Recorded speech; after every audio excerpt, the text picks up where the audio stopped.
Hey folks, so here is the introduction to our last unit in this class where we're going to be talking about queer theory and feminist theory. So there are some real gems here in this particular session, a section of class. And I don't want to say that I like ranked them, but I feel like they're all really good, right? So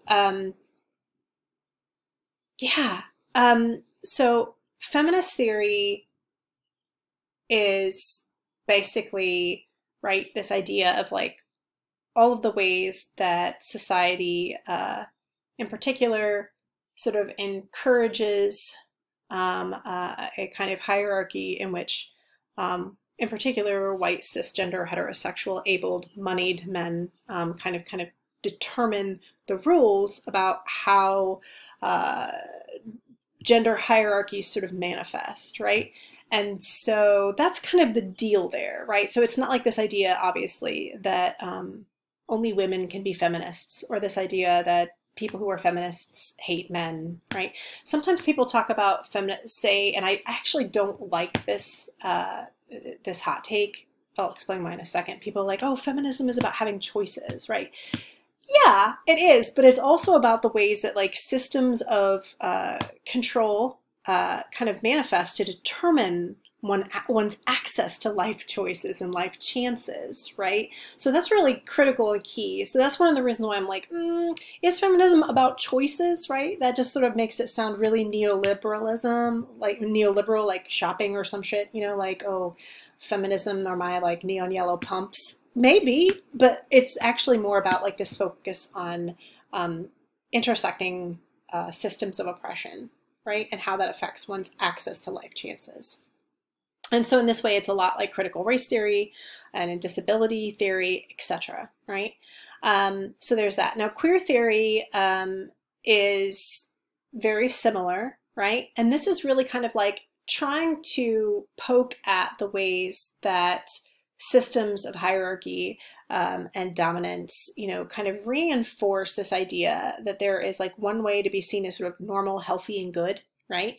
And that way is always kind of toward a kind of white cis hetero idea of like what it means to be sexually normative. And some people would also say and gender normative, although I do think that there is a kind of a slight distinction between queer theory and transgender theories.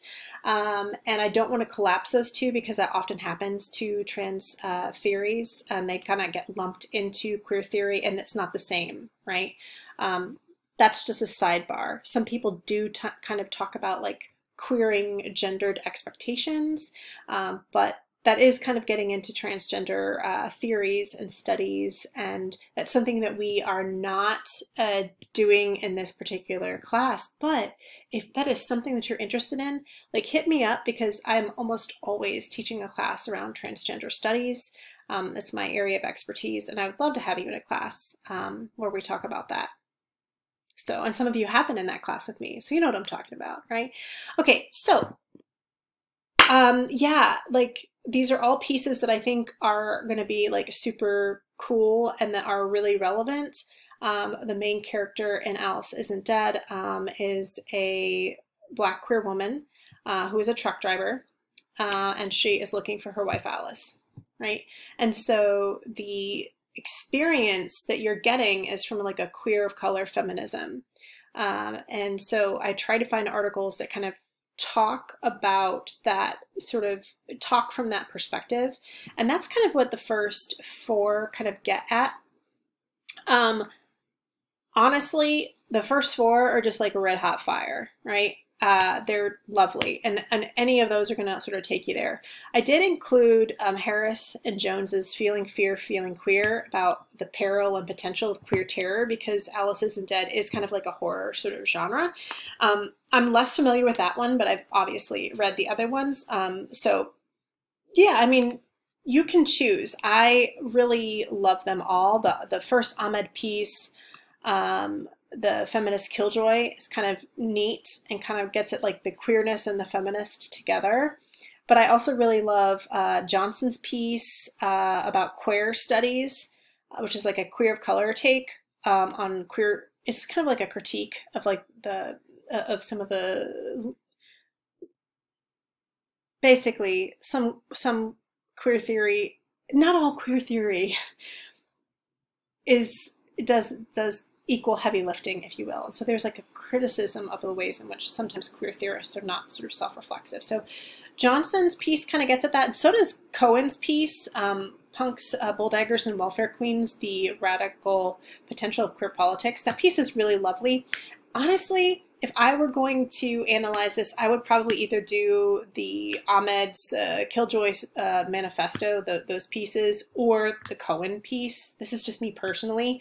I did put Ahmed's An Affinity of Hammers in there, which also kind of talks about like feminism and like a queer of color feminism, while also I think talking about like tackling transphobia, but I included that just because it felt really relevant, but I don't necessarily think that it is, like, there are going to be gems in there for sure. That's why I included it. But there are no trans characters and Alice isn't dead. So just sort of keep that in mind, you know. It's still a good piece. The Harrison Jones piece I included in there in case there's someone who wanted to kind of see the connections between queer theory and like thriller horror genres. So it's up to you, right? But just read one of those. And you are good to go for our last unit. Okay? Cool beans.